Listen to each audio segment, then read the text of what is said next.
So welcome back to Computer Vision Bootcamp.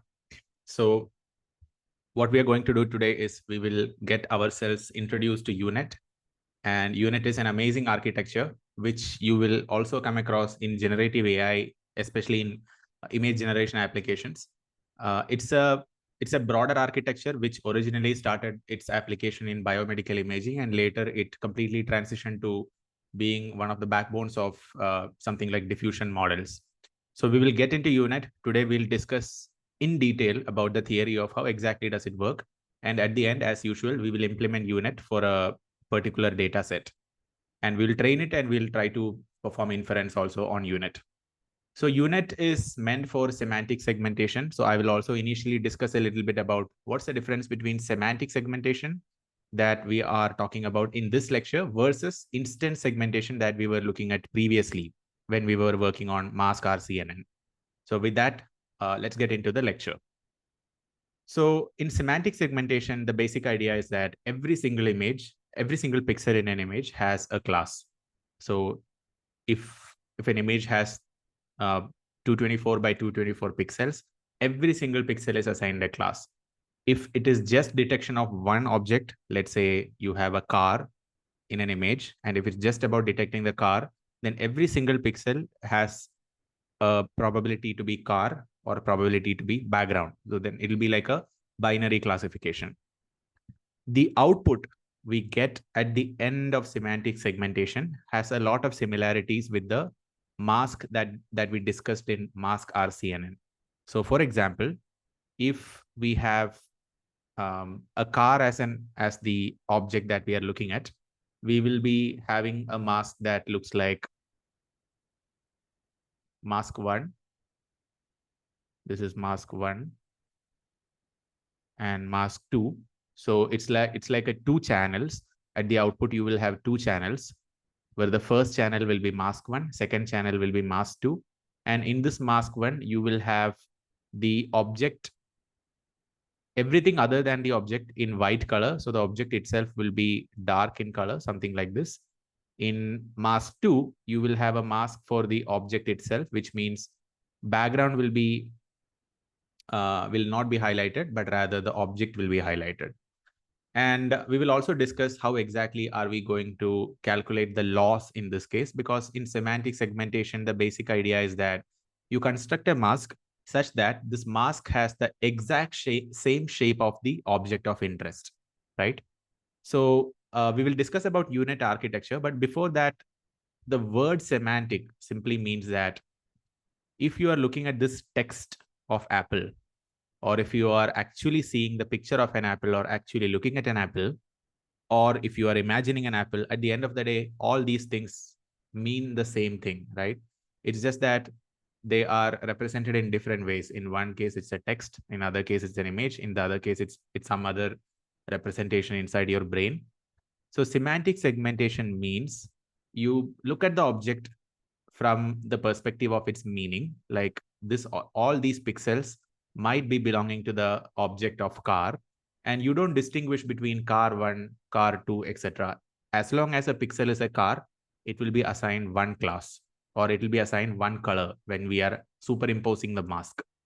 So let's kind of bifurcate the segmentation into instance segmentation and semantic segmentation. So this picture very nicely captures it. So just look at instance segmentation, which we were doing in the last lecture. So if this is the input image, you have basically 4 objects here, 3 sheep and 1 dog. But only 2 classes are there, dog and sheep. Ignore the cat and horse that is mentioned in this image. Let's not take that into account. So 2 classes, 4 objects. In instance segmentation, we try to draw bounding boxes around every single instance of the object, and we can define a unique instance ID. And if we are using mask RCNN, we will also be producing masks like this. And here, what happens is every single object is determined separately, but they will be belonging to same object. So this will be like sheep 1. So this will be of the sheep class, but its ID will be different. So this is sheep 1, sheep 2, sheep 3. So the 3 different colors that we have showed here is representing that idea. that although these three objects are of the same class, those are three separate instances of that class. And this is an entirely different class. And it's obviously an entirely different instance, the dog one. In semantic segmentation, it's very different. You don't care about different instances. You just care about whether it's in a class A or class B. Now, you might be wondering, where is this useful? So before I show you the use cases, I hope you haven't read it fully, but where do you think the semantic segmentation actually might be useful? Because it seems like, oh, instant segmentation is better because not only it can distinguish the classes, it can also distinguish different instances within the same class. So why do you think semantic segmentation might be useful? Where, in what kind of applications? Feel free to put in the chat. Traffic counting, you mean? So in traffic counting, okay, let's see. You are saying in traffic counting, we don't care about the kind of vehicle itself. People count, traffic count. Okay.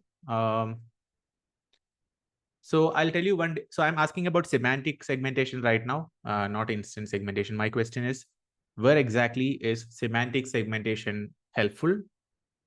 I'm not talking about instant segmentation, because instant segmentation, which we already did in the previous lecture, looks like a better thing. So why are we discussing about semantic segmentation?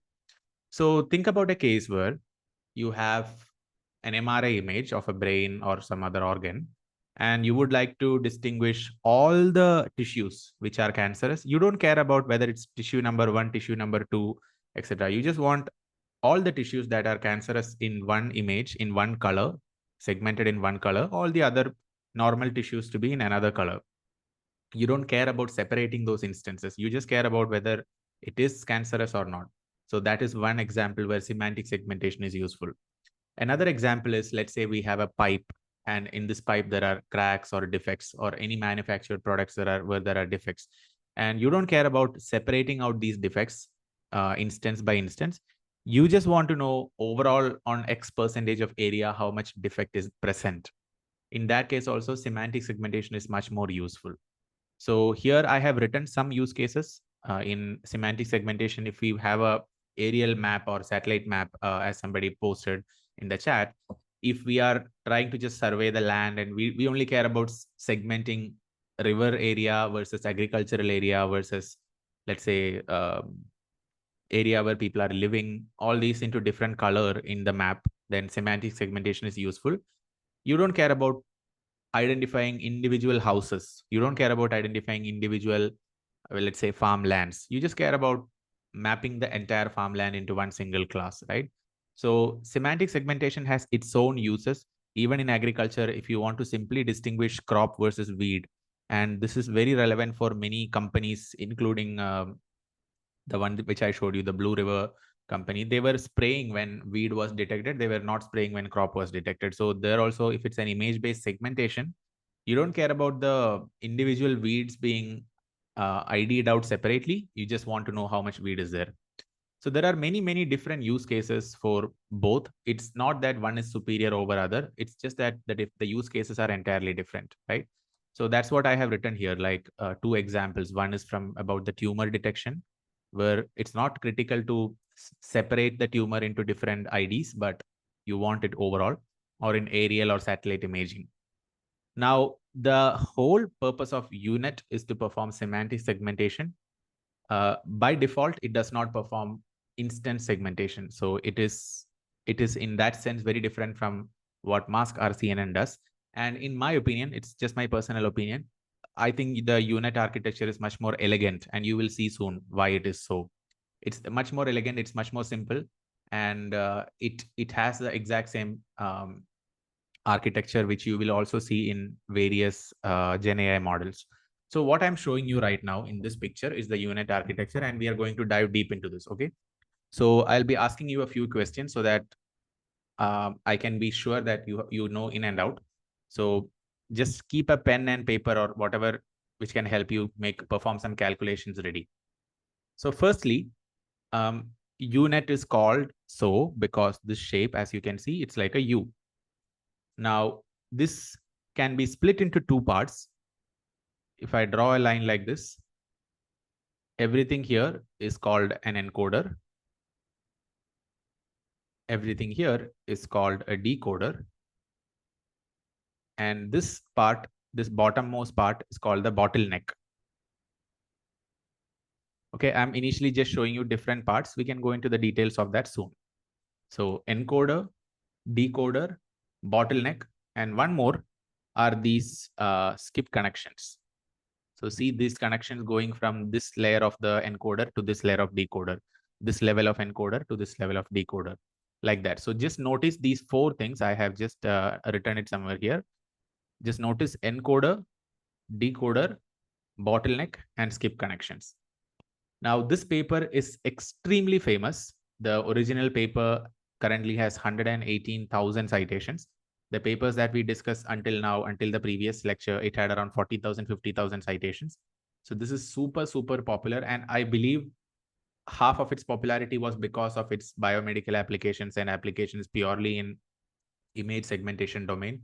Remaining half was maybe because of the application in generative AI. I don't know the split in when these citations happened, but it's very, very famous paper. It's truly like a seminal work.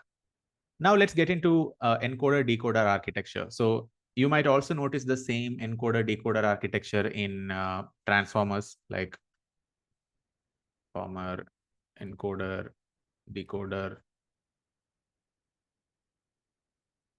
So if you go to this one, you see this is like a encoder decoder architecture of transformer, where left hand side is one encoder, right hand side is decoder. So similarly, we have something exactly like that here.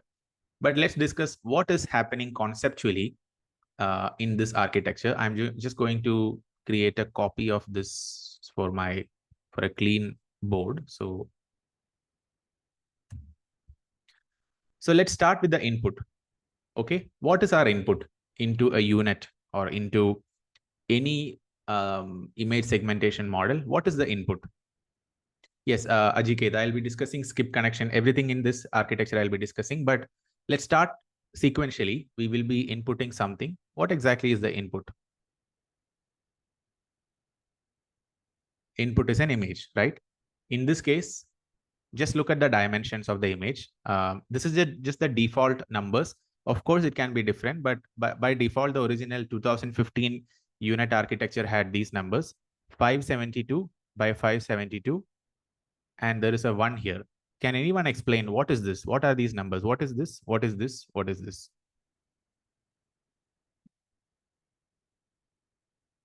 What are these three numbers? 572, 572, 1. I need more specific answer. So 572, I understand that it's dimensions, of course, but what dimensions? What exactly is it? 572 is the number of pixels along the width. The other 572 is the number of pixels along the height. And 1 is what? What is 1?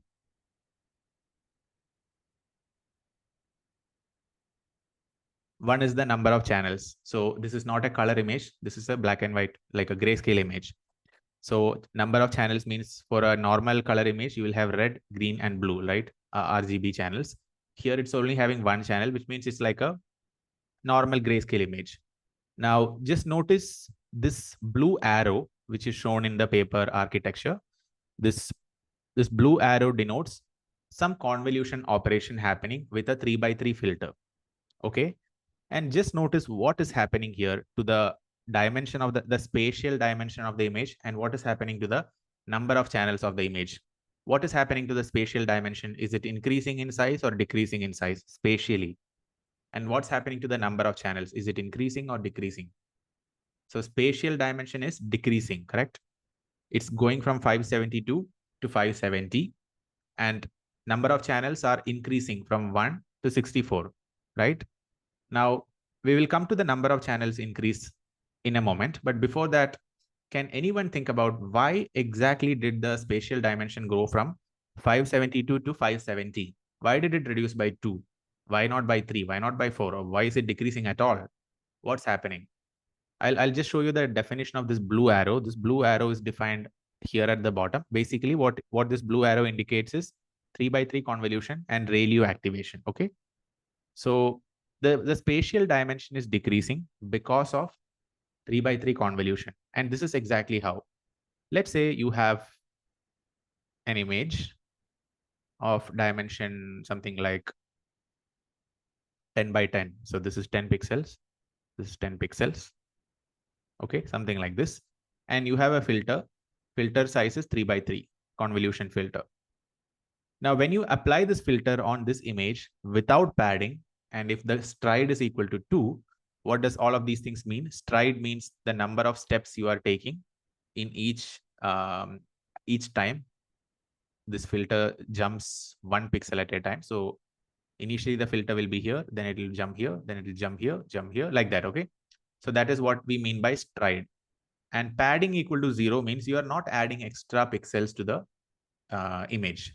So when we perform a convolution operation on this input image using this filter, what will be the resultant dimension and why? Will the resultant dimension be 10 by 10 or will it be something else?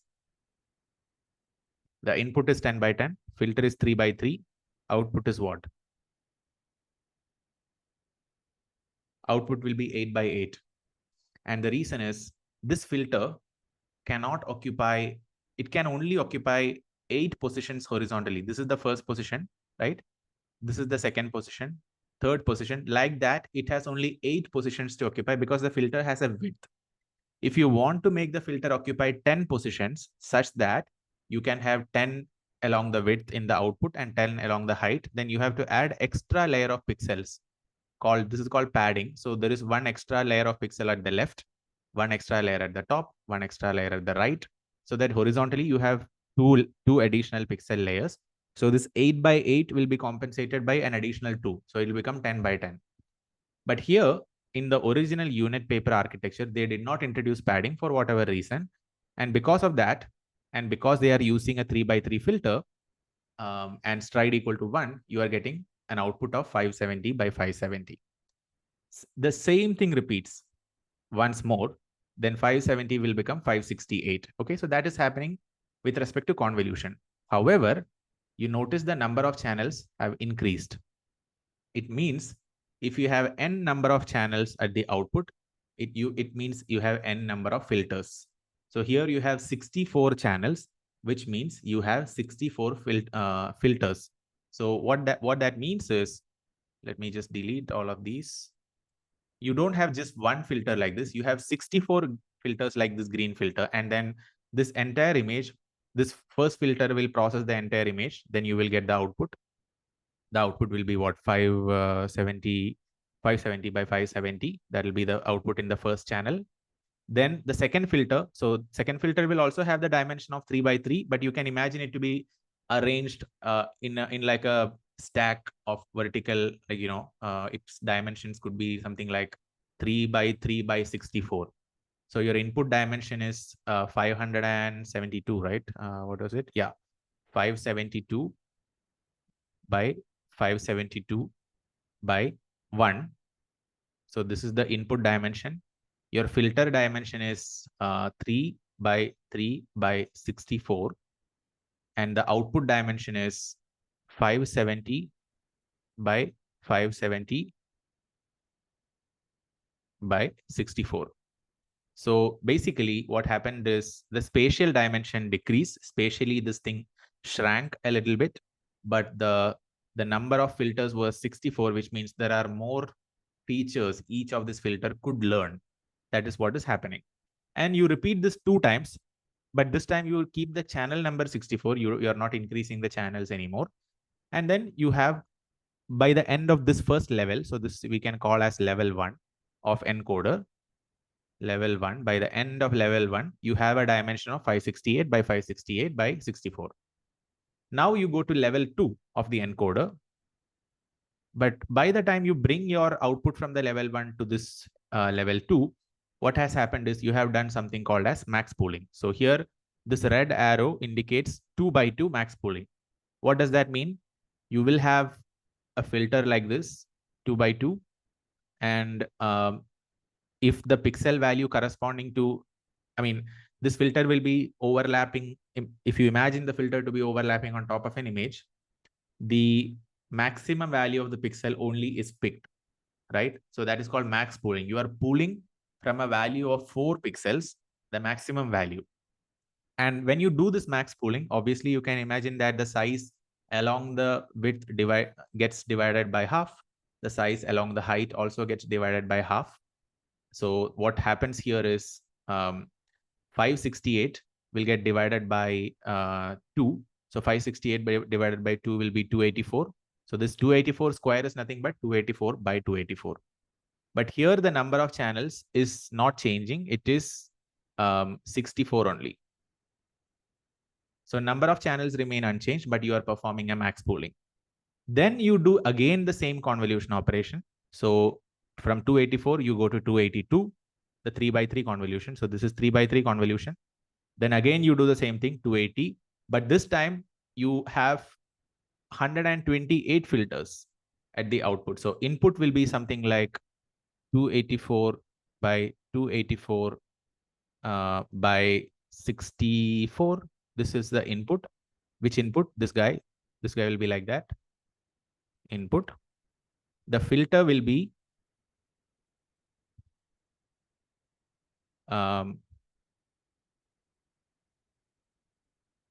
can you tell me the filter dimension in this case? Can anyone tell me the filter dimension? 3 by 3 by what?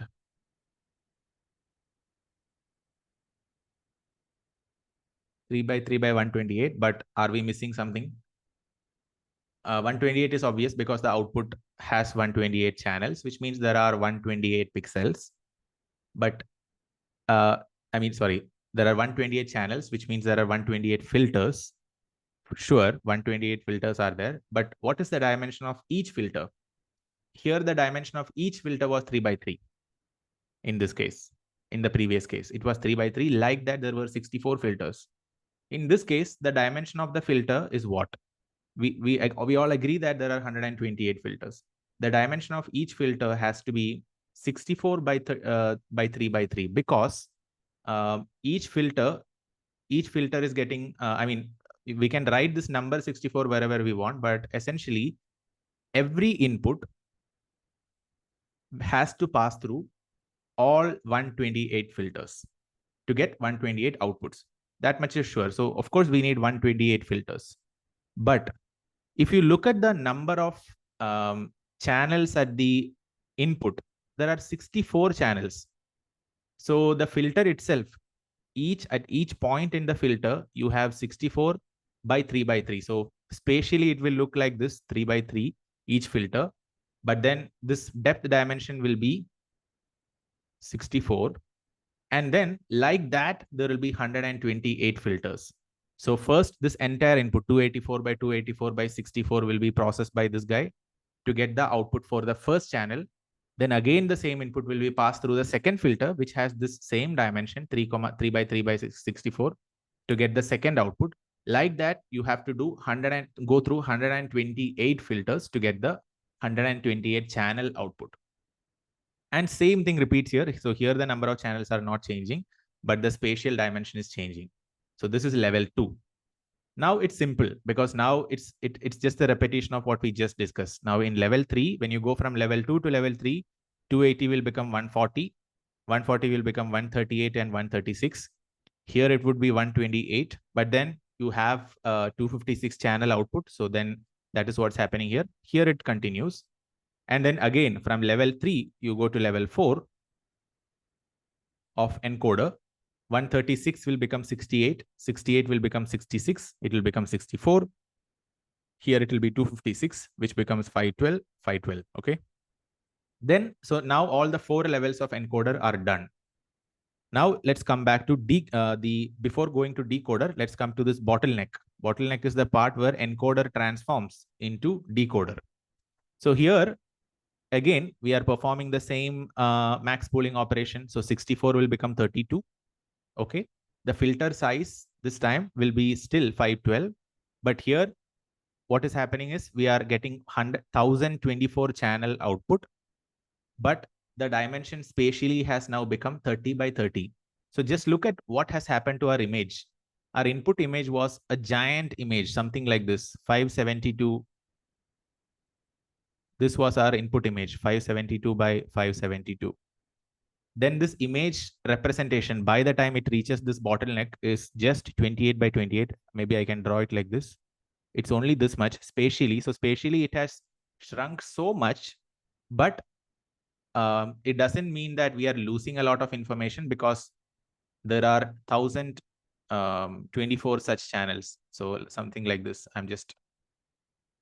So 1024 channels like this.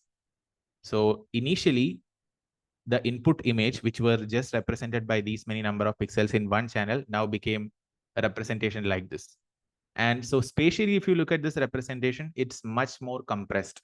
It's encoded. Coding means you are representing something which takes longer number of characters to usually represent in shorter format. So here encoder does something very similar. And the beauty of encoder is that by the time you do the training, you train all these layers, what the encoder learns is the very essential patterns that you have to know from the input image. Now let's come to decoder. So encoder, basically what it does, if you see what's happening is, input image is a giant image with one channel. At every layer, the spatial dimension of image is decreasing, but the number of channels are increasing. By the time you reach the bottleneck, you will have a 30 by 30 or even 28 by 28 spatial dimension, but along different channels, you'll have 1024 channels. And then here, what we are doing is, we have something called up convolution. This is the up convolution. So let's see what this up convolution is doing. Just think about this. So can you tell me spatially now what is happening to the image? Spatially, is the image becoming bigger or smaller, or what's happening? Spatially, the image is becoming bigger, right? Because 28 by 28 is becoming 56 by 56. And also think about, why are we doing this? What is the output that we want? Let's just keep that in our mind. The output that we want is dash. What is that? Input is an image. Output is, we are performing UNet. We are performing segmentation. So we want the mask, right? Which kind of represents the boundaries of the object. So we are trying to construct a mask which looks like the image only, but it'll be binary wherever there is an object. So mask is this, as we discussed. Let me zoom out and go back. So this is the mask. Something like this is what we want, right? So ideally, the mask should be pretty much the same size as the image. So we have shrunk the image so much spatially. Now we have to grow it back. So let's go back to the diagram. So here, what is happening is, the image, which was 1024, it is getting, 28 by 28, it's getting upscaled. But how does upscaling work? Because downscaling, you can imagine how it is happening. This 2 pixel downscaling is happening because of 3 by 3 convolution. This divided by 2 downscaling is happening because of max pooling. But how do you do this upscaling? What is this? How does 52 become 104, the dimension? Or how does 28 become 54? What might be the operation that results in higher number of pixels? It's called bilinear. It's not padding, it's bilinear interpolation. So here is an example of how it looks like. So let's say our input is 1, 2, 3, 4. Okay, this is our input. I would say spatial representation, 2 by 2. And say we want a 3 by 3 representation now. We want to upscale this 3 by 3. The simplest thing which we can do is put 1, 2, 3, 4 here. And then you have some empty regions here, right? There are these empty ones. And what you simply do is you perform interpolation. So this will become 1.5. This will become 3.5. This will become 2. This will become 3. And here, this will become 2.5, right? So this is called bilinear interpolation because you are interpolating along the horizontal direction as well as the vertical direction. But you might be wondering, why is this useful? Because these new numbers that we have in these pixels are are not something that is giving us any extra information, because these numbers are at the end of the day derived from the existing numbers. That is true. But if you look at what is happening after that, there is another layer of convolution. There is another layer of convolution. So these convolutions ensure that meaning can be extracted out of this bigger dimensional image. And this is also helping the spatially shrunk image to grow back in size, so that ultimately it can be almost as close to the original image size as possible. But there is one more thing which is fascinating here, and this is, without this, it would not have been possible to have, UNet construct the feature representation so well.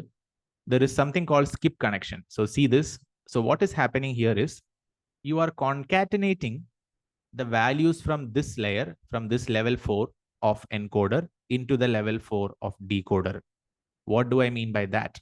So in the encoder, for example, we have, or in the decoder here, we have 56 by 56 by, I guess it is 1024 only.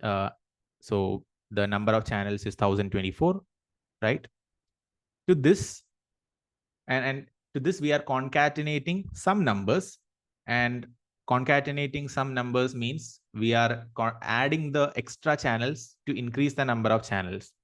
So here, if you look at the level 4 of encoder, it's not 56 by 56. It's actually 64 by 64, right? It's 64 square. So it is something like 64 by 64 by 512. The number of channels being different does not matter, because you are anyway stacking it up along the Z direction. So number of channels need not match, but the spatial dimension should match. Otherwise, how will you concatenate? So that is why here an extra operation is done, which is cropping. So here in this, you can see copy and crop. So here what this dotted blue line indicates, you are cropping the spatial dimension. So here spatial dimension is 136 in the level 3 of encoder, but in level 4 of decoder, sorry, level 3 of decoder, it's 104. So 136 needs to be cropped out, so that this cropped region is 104 by 104 by 256. So 256 is the number of channels, and that is concatenated on top of the original input that you have at this level of decoder. Now, you could ask, why are we concatenating? Why not just add? Because you could simply add the numbers, right, by somehow matching the number of channels. So in ResNet, that is what they actually do. So the ResNet architecture, which also introduced the skip connection, let me just show you. This was also another revolution in deep learning. So here they have something called as skip connection. These are the skip connections, where effectively what they are doing is, if the neural network depth is so much, the amount of influence the initial layers have on the output is so minimal. In normal neural networks, in normal extremely deep neural networks, the initial shallow layers, which are here, have very minimal influence over the output, which means when you are performing backpropagation, these initial layers will barely get modified. So it's so painful to modify the initial layers. And this was a problem famously known as vanishing gradient problem. The gradient, the effect of the gradient by the time you backpropagate and reach the initial layer is almost negligible. And because of this, deep neural networks found it extremely hard to train on big data sets. So what ResNet guys did was, they introduced these skip connections, where the input value is directly passed here. The value here is directly passed here. Value here is directly passed here. And these layers will only learn the difference that it's supposed to learn. And because of this, now when we do backpropagation, or now when we look at the influence of the initial layers at the output, there is a huge influence that even the initial layers have at the output, because if something changes here slightly, it is directly passed through these skip connections to the output layer. And you will also see this in the transformer architecture called residues.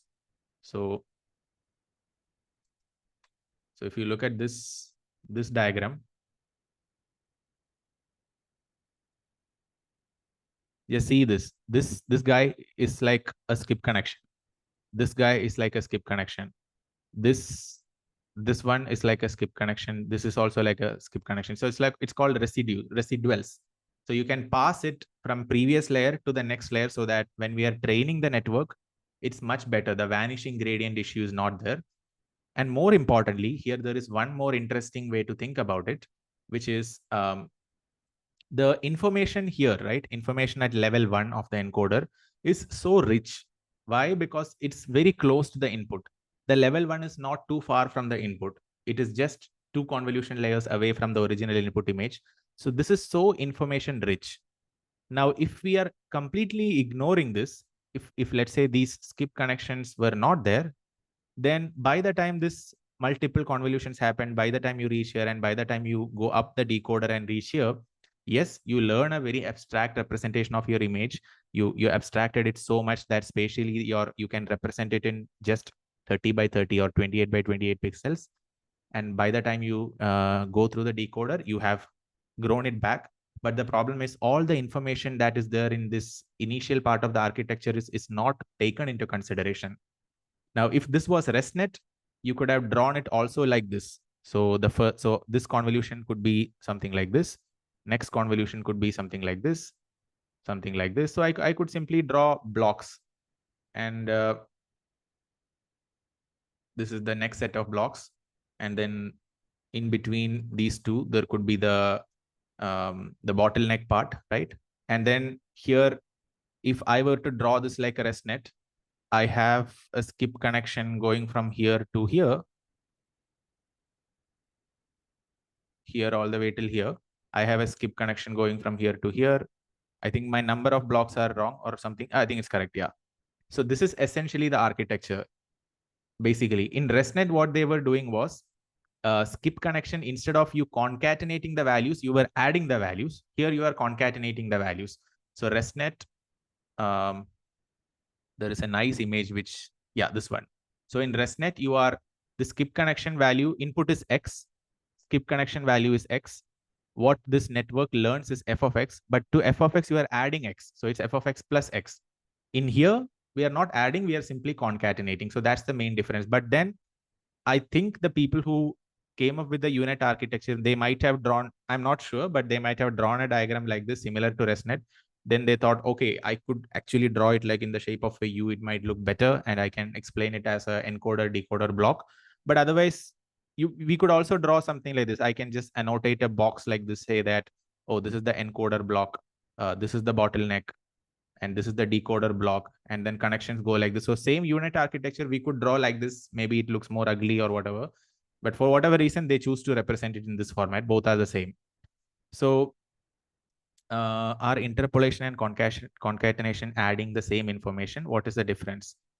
No, concatenation is bringing the information from its true source. What is the true source of information? The input image. So level 1 has very high level of information available. Level 2 is one more level of abstraction. So abstractions are also important, right? Because otherwise it will be like this network is brute forcing its way to learn what features are there in the image. So you need abstractions, but you also need the actual true representation of the image, which as you are closer and closer to original levels, you will have it.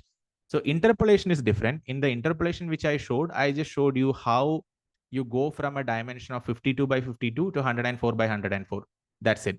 But this 104 dimension is untouched by concatenation. You are not concatenating to go from 52 to 104. Concatenation happens along the channel dimension, which is the channel dimension, this guy. This is the channel dimension. So that is why you see that this is the input from the, concatenation input from the encoder part. This is the original before concatenation part in the decoder part. So you are just adding it along the Z dimension. So you can imagine it like this. So X and Y dimension are untouched. X and Y dimension only change either by 3x3 convolution or by max pooling or by this up convolution denoted by the green arrows. So these three arrows, this blue arrow operations, green arrow operations, and this guy, this max pooling, and even this last layer has a 1x1 convolution. These arrows result in change of dimension primarily along X dimension. Of course, some of them also change the channel number. So here you can see that 512 is becoming 256. But the biggest changes in X and Y dimensions, which is the spatial dimension, is brought by these convolution operations. But concatenation only touches the Z dimension, which is the channel dimension. Okay. And which means the number of channels will be doubling. So here 256 is coming here.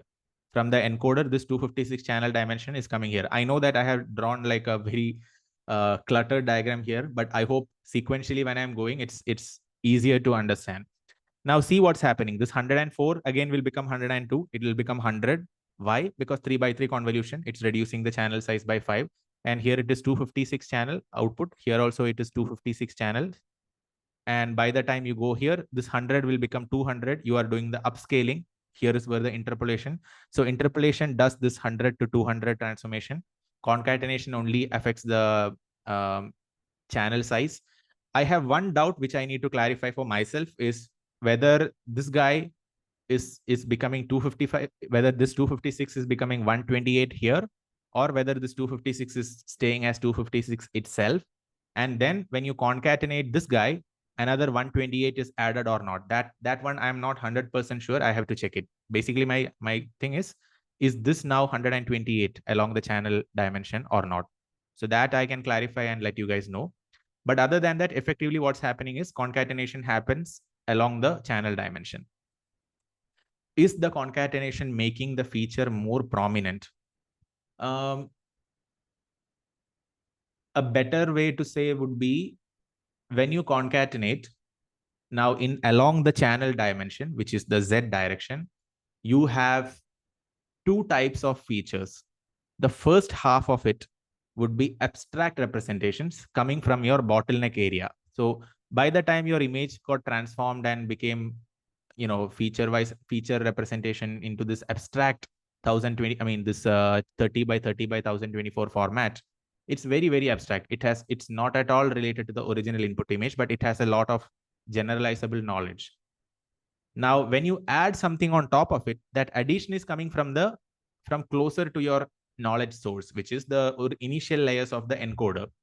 So effectively, concatenation ensures that you have both the abstractions of the image as well as the original, much more well-defined features in the image, which was there in the input regions.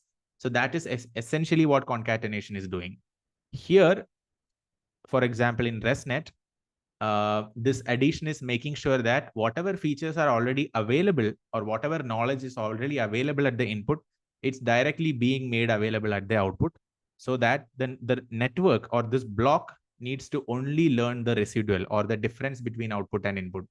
So there is another question. Why do UNet skip connections add cropped instead of adding downsampled? Instead of adding downsampled input via skips, does the skip transfers all channels? That's a great question. Yes, skip connection transfers all the channels, but cropping is because, as I mentioned earlier, just look at the XY dimension here. So here the XY dimension is 104 by 104. Here the XY dimension is 136 by 136. So you can't directly overlay like a 136 by 136 image and 104 by 104 image on top of each other. So that is why you are cropping this such that this is also 104 by 104.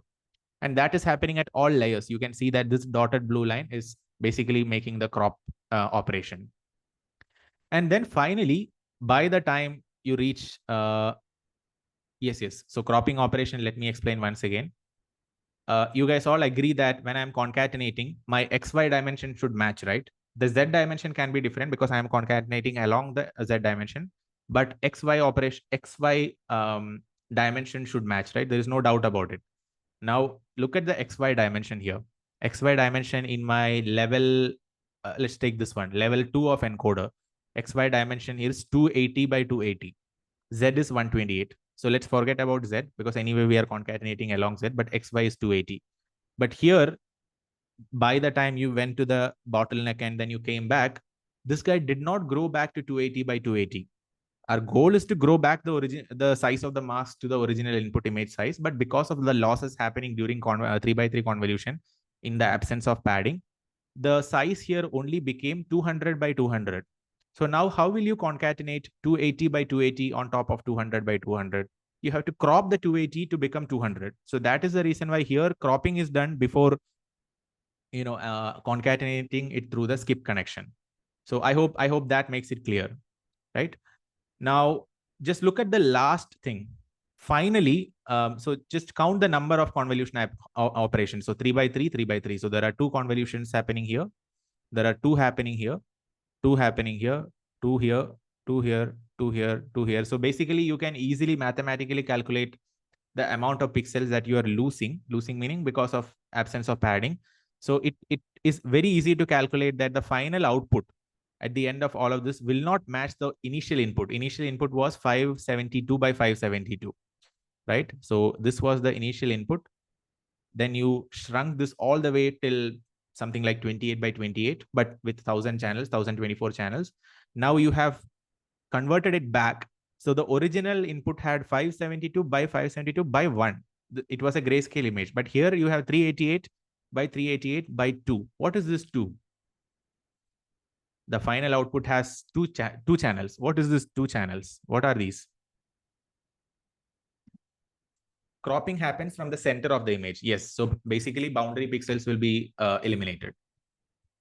So what is this 2 channels? So 2 channels are nothing but, initially, if you remember, I had mentioned about 2 masks. One mask corresponding to background, another mask corresponding to image. So the 2 is like, so it's almost like a, I would say, if yes has a probability of 0.9, no has a probability of 0.1, right? So if we have an output like this, 0.9 and 0.1, we pass this through sigmoid. We pass this through softmax to convert this into a probability distribution. Or if this is like 3.9 and this is like 2.1, this final set of 2 numbers we can convert into probability distribution using softmax. But at the end of the day, we are just making prediction of one class. Here, basically, we are making prediction about the background and prediction about the object. And here is our, where is my diagram? Yeah. Here is our final dimension, which is 388 by 388 by 2. So these 2 channels, one corresponding to the background, another corresponds to the object. So this is, in a nutshell, how UNet architecture works. So 4 things to remember. Encoder encodes the original information in the image into a much more abstract way. And the abstraction is reaching its maximum at the bottleneck region, where the spatial dimension is so small, but loss of information is prevented because you have so many different channels, and each channel will learn one particular type of feature in the input image. But then decoder tries to push it back to the original dimension, although it does not reach the exact original dimension. So finally, you can convert this into, there are other operations happening. This is just the core part of UNet. There are other operations happening in the UNet to make sure that 388 by 380 it's matching the exact image, because otherwise when you put the mask on top of the image, it will not match if both of them are of different dimensions. So the overall dimension should be the same. So it's easy to rescale this into actual image dimension. But basically, this is how the UNet architecture works. Now, this has many different applications in diffusion model, which we will briefly discuss in today's lecture. There was one more thing which I wanted to talk about, which is, oh yes, the loss. So let's think about the loss function. Okay, so my input is an image. So I have an image like this. And let's say I want to detect circles in my image. So I have a circle in my image. So image is, or let's say I have an image of an apple, something like this.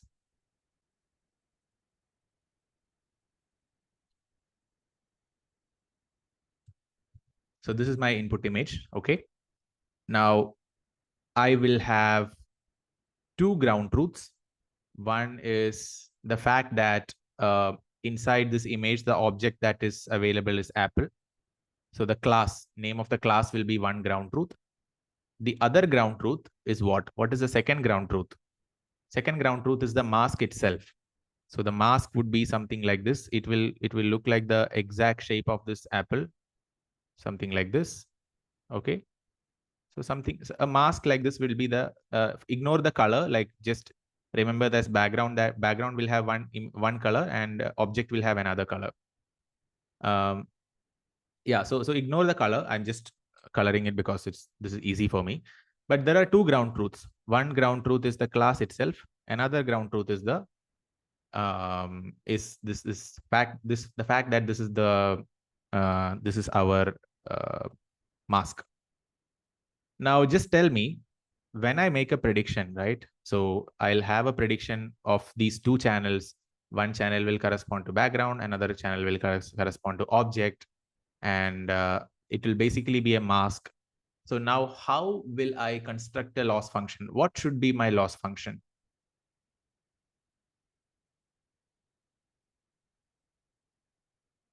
When do you say that the loss is very high in this case?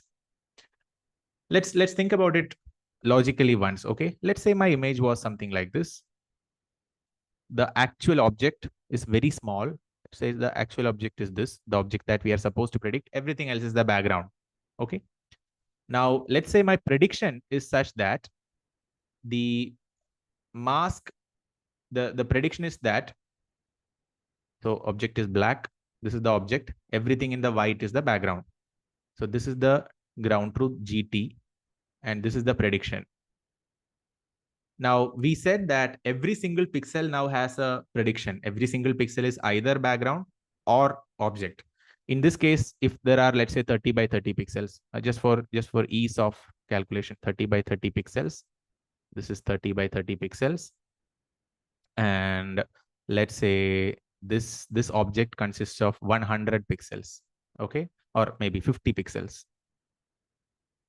Now let's say my loss metric is something like, I will look at every single pixel and I will create a metric based on, was this pixel accurately classified or inaccurately classified? Let's take a step back. I have a ground truth where the object is just spanning 50 pixels total. The actual image is 330 by 30, which is 900 pixels. And the prediction was that every single pixel was marked as background. So binary cross entropy loss is what Moni is saying. So let's say we take binary cross entropy loss. Okay. Effectively, what we are saying, how many pixels for how many pixels we'll have made a mistake?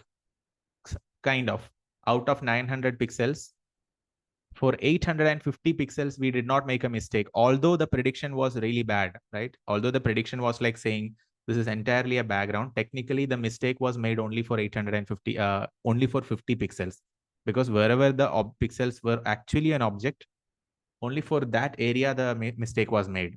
So if we were to make a measure of the loss based on the just comparing the pixel values, then in the cases where the object is very small, we may end up predicting that, oh, the model is very good. But in fact, the model is very bad because the model did not even by a single pixel, the model did not recognize the object. So while the model being very bad, just because the object was small, it is kind of, we are kind of thinking that it's a good model. So which is why we need one more metric based on IOU score. So basically, let me show you that in the code. So there is some area. So just let's do one thing. Let's try to derive it. So if you were to also penalize the model for not, let's say, not at all recognizing these pixels, what metric would you think about?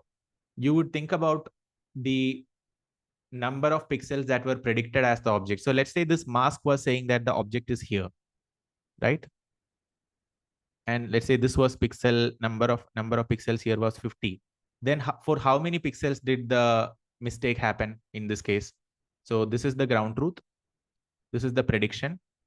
Okay. Now for how many pixels out of 900 there is a mistake? 100 pixels, because these 50 pixels were supposed to be black, but here it has predicted it to be white. These 50 over here, this imaginary pixels here were supposed to be black, supposed to be white, but here it has predicted as black. So 100 pixels out of 900 are wrong, but 800 are correct. 800 out of 900 are correct. So we might feel like, oh, this is a good model, But think about this. So now let us look at just the object pixels. We have 50 pixels, ground truth object GTO. I'm just making up some so that I don't have to write it. Ground truth object pixels are 50. Predicted object pixels are 50. Now, how many of them are true positives? Among the 50 predicted, how many of them are true positive predictions? 0, because none of them are actually objects, right? So the true positives are equal to 0. How many are false positives? False positives are 50, right? All of these are false positives. So we can construct a matrix, construct a parameter based on totally how many pixels were predicted as positive, right? Totally 100 unique pixels were predicted as positive, out of which only 50 are correct. I mean, only 50 were actually the ground truth. Remaining 50 are completely wrong. So we can construct a matrix based on this, which I will show you in the code. And what we do is the total score for loss is equal to the loss due to pixel to pixel values. I don't know what we should call that, but basically loss due to pixel values and loss due to object, I would say alignment. Of course, there are better names for this, but I'm just coming up with random names. Then divided by 2. So basically, the loss should be loss due to pixel level predictions being wrong, and loss due to object level prediction being wrong. You combine those two and divide by 2. So the average, the total loss is the average of these two. And with this, we can ensure that pixel level, the predictions will become better, because otherwise this will contribute to a significant loss. And at object level also, the prediction will be high, because prediction will be good, because otherwise this object loss due to object in alignment or misalignment will also be very high. So this ensures that the UNet model overall can make really good predictions at the pixel level as well as at the object level. Now, let's do one more thing before we just run the code, which is where exactly does UNet come into picture in GenAI? I won't be spending too much time on this, but I'll give you the gist of it. So basically, the concepts like diffusion model, where you can convert, you can generate an image, it heavily relies on the similar ideas of UNet. So here in the stable diffusion model, you can see that this part, this is a denoising UNet. And here, actually, they have written the structure of the UNet in a linear way, where this is the bottleneck, this part is the encoder, this part is the decoder, but it might also could be written in like a U shape. But effectively, this is I would say, one of the biggest aspects of stable diffusion. We will not go into the details of it today. Now, what we will do is, let us go and train a model. We won't be doing it from scratch, because this actually, unlike the mask RCNN or any of the RCNN models, implementing UNet is not that hard if you think about it, because we just need to add sequentially some layers. We just need to ensure there is forward propagation function, backward propagation. And these are like standard operations. Like there is nothing fancy here. It's just convolution in between ReLU, just defining proper dimensions of the channels, defining concatenation. So this architecture is not, I would say, it's not as crazy as mask RCNN, but in my opinion, this is much more elegant. Now, let me share this code with all of you so that all of us can run this almost at the same time.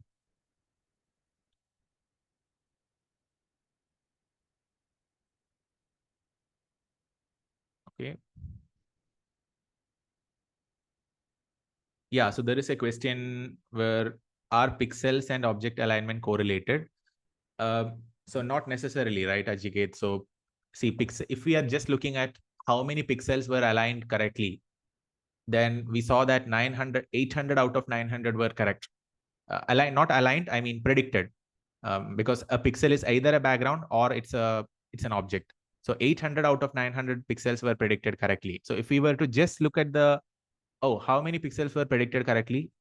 80 out of 90. I mean, 8 out of 9 pixels were predicted correctly. So we might be tempted to say that, oh, this sounds like a good model, but in fact, it's like the worst model. Why? Because not even a single pixel that was predicted was the object. I mean, there were 50. I mean, the second example, we took 50 pixels that we predicted was the object pixel, but all of those 50 pixels were wrong, because our interest is primarily, yes, of course, we are interested in classifying all pixels, including background, but we also care about identifying the object correctly, not just background correctly, because the correlation was very good if we were only caring about the background.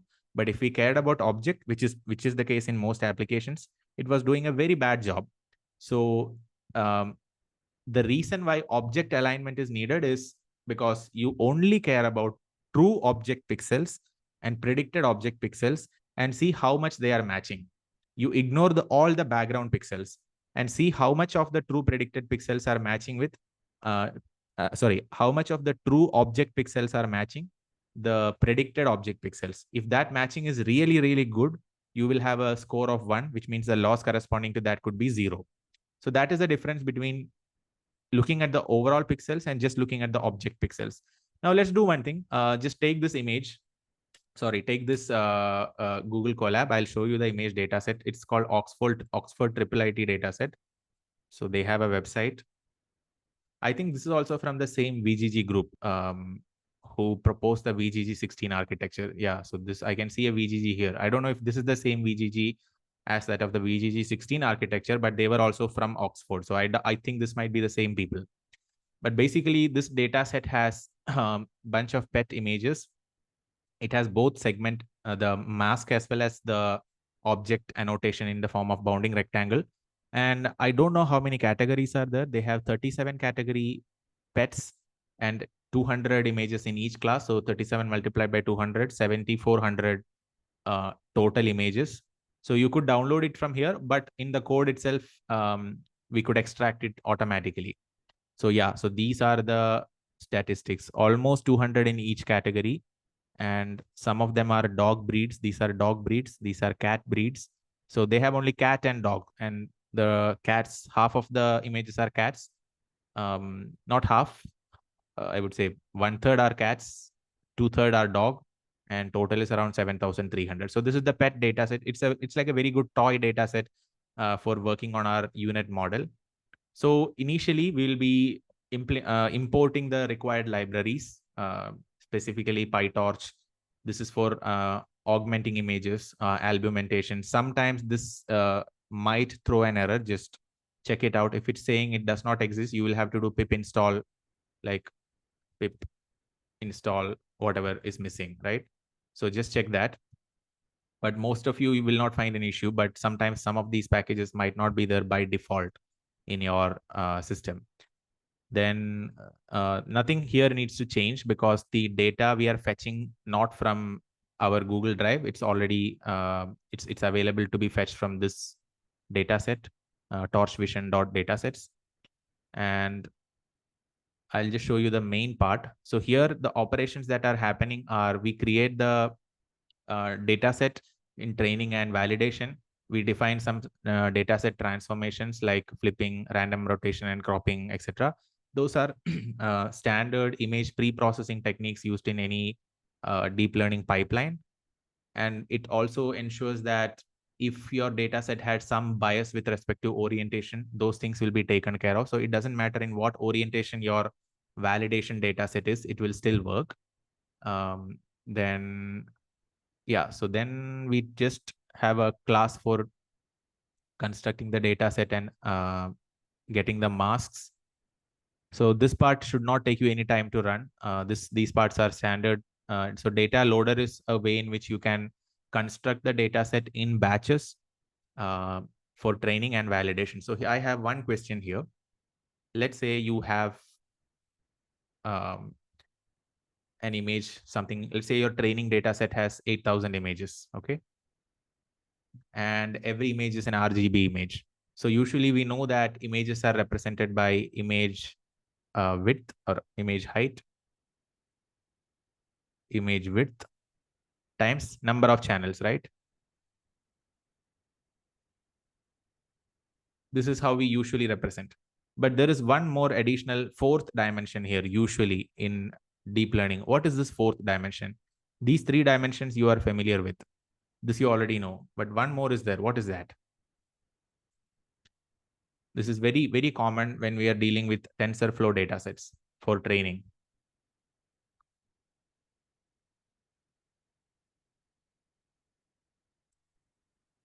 We will not process images one by one. We process image in batches, so that training happens faster, parallelly in batches. So here, if our batch size is 8, this number will be 8. And if image size is 224, this will be 8 by 224 by 224 by, let's say, number of channels 3 RGB. Then this will be your each individual input data. Now, just look at where the batch size is mentioned. So here the batch size is mentioned as 8. It could be 8 or 16 or whatever, does not matter. Okay. And in fact, batch size is one of the hyperparameters that you play with. So number of data taken in one round. Correct. So number of data, not number of data, each input data will look like something, a tensor of 4 dimension. Like that, how many batches will be there in my training data?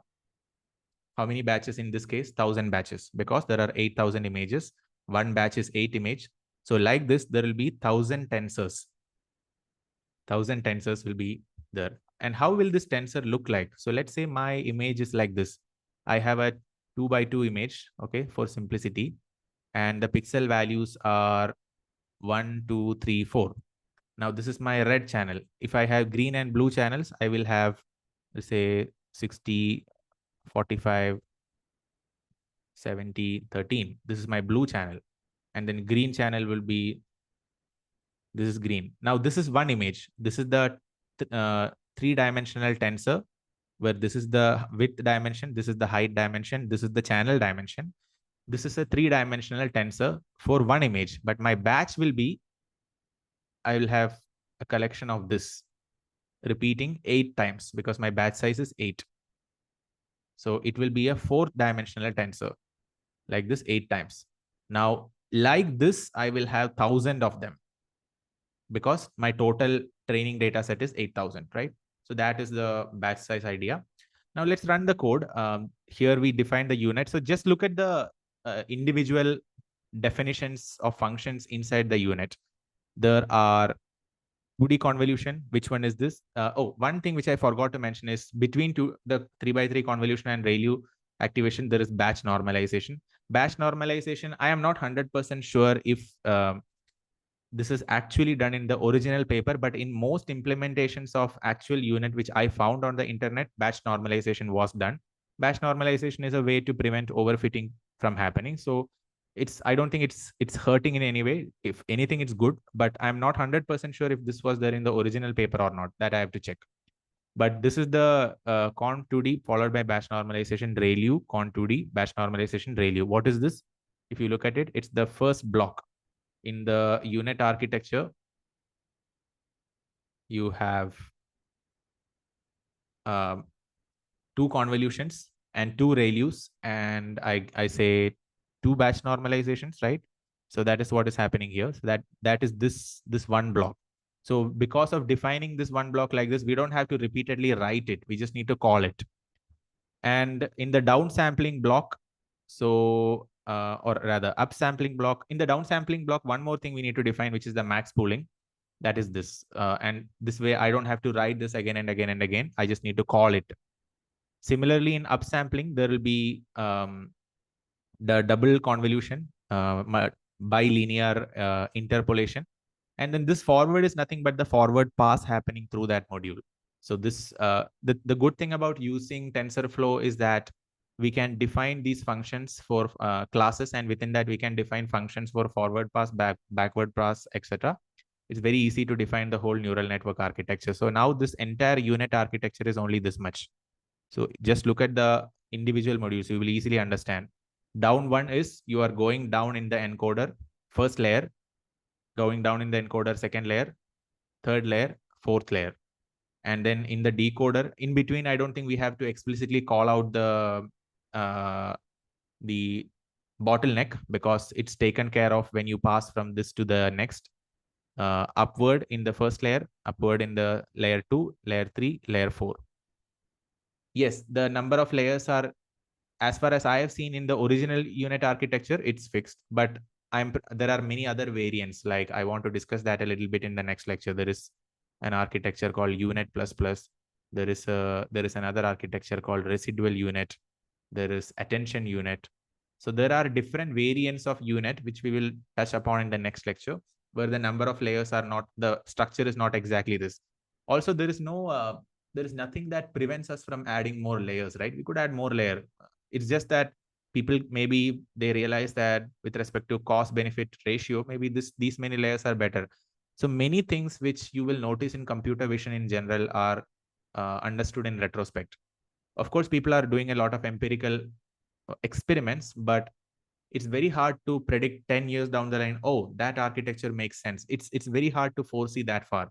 You will try out a lot of things, some things will work, and then in retrospect, you can explain, oh, this is the reason why this model works better than the other.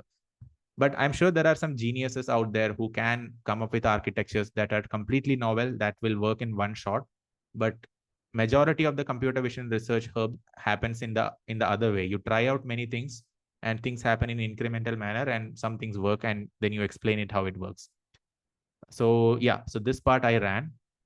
So this dice loss is the loss that I wanted to mention earlier. So this binary cross entropy loss is the loss due to pixel values not matching with the actual ground truth pixel values. The other loss is based on the IOU score. IOU score is intersection over union. Intersection over union of what?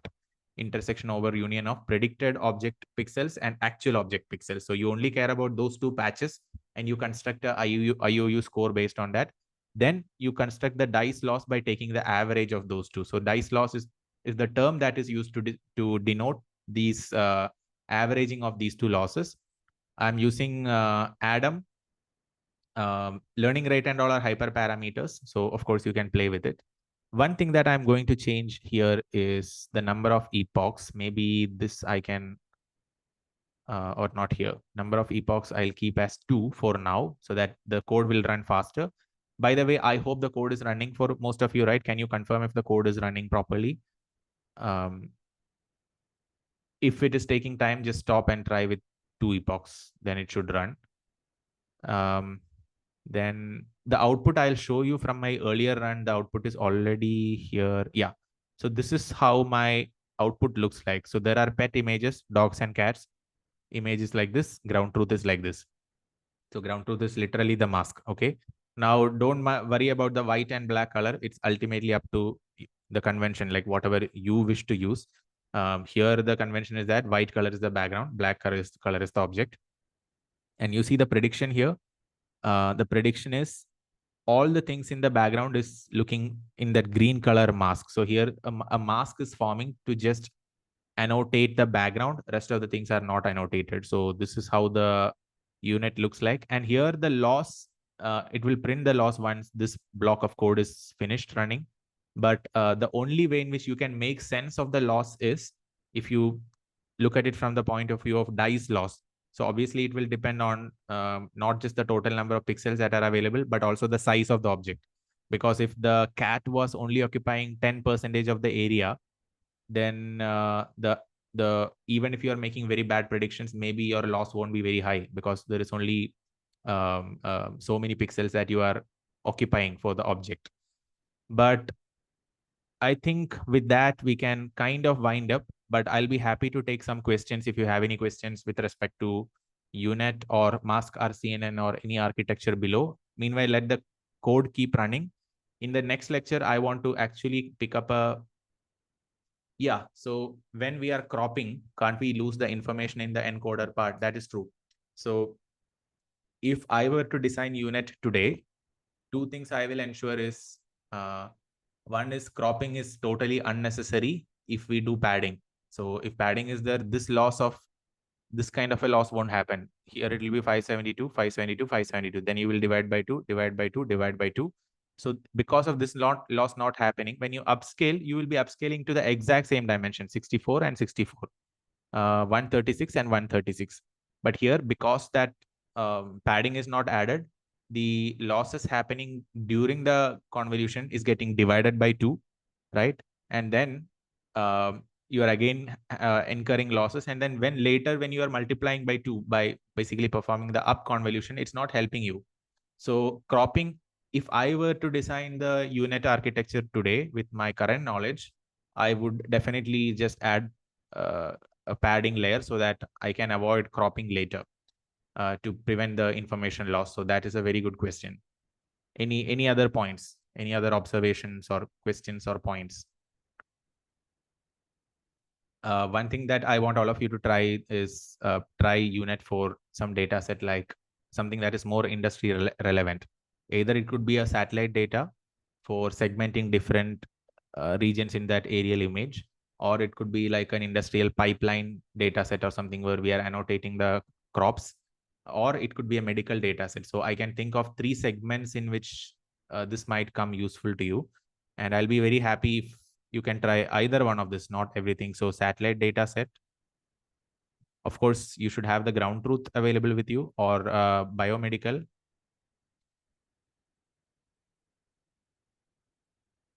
or third one is industrial, like pipeline or something like that. All right. So I might post this as an assignment, but one of these use cases at least we will discuss in the next lecture. But the other 2 would be an assignment for you. So I think today's lecture we can wind up a little bit early. So there is one more update which I want to provide you. So next week, this week is fine, but next week there might be a chance that I have to reschedule at least one of the lectures due to some family events happening for which I'm traveling. But since it's during the weekday, I can also sometimes manage, but depends on the situation. So I will just text you if we are pushing one lecture to the week after, so that I'll text in the Discord. Can't access the note on the website. Oh, is that problem? Everybody's facing that problem, the notes not being accessible, the Miro notes, the pro people, by the way. It's supposed to be, it will load as a Miro infinite board notebook, like exactly how you see right now. It's supposed to load. In case if the note is not loading for some reason, maybe because I did not enable the viewing setting or something, just put it in the Discord. I'll fix it immediately. But thank you so much, everyone. I hope you enjoyed the architecture part of UNet. This encoder decoder you will almost always come across as you look at the models which were developed further ahead. Like after 2020, most of the models were, um, transformer based. Even recently, there was this new model which came out from Meta AI, Dino V3. So this is one of the state-of-the-art self-supervised learning for images. So I am yet to read the paper, but I think this they have a So just check this. So this same model can do all of this: object detection, depth estimation, semantic segmentation, and apparently it's the state of the art. So I'm yet to implement this or read the paper myself. But so many things are happening. This was just released, I think, a few days back. It's not even months. So just check out this. I think it's all relevant for people who are interested in computer vision. So with that, let's wind up the lecture. I'll meet you all again on Thursday. On Thursday, we will continue with some applications of UNet, and we'll also discuss about some other variants of UNet, which came out after the original UNet paper, like UNet++, um, and residual UNet, attention UNet, etc. So take care until then. See you soon in 2 days. Bye.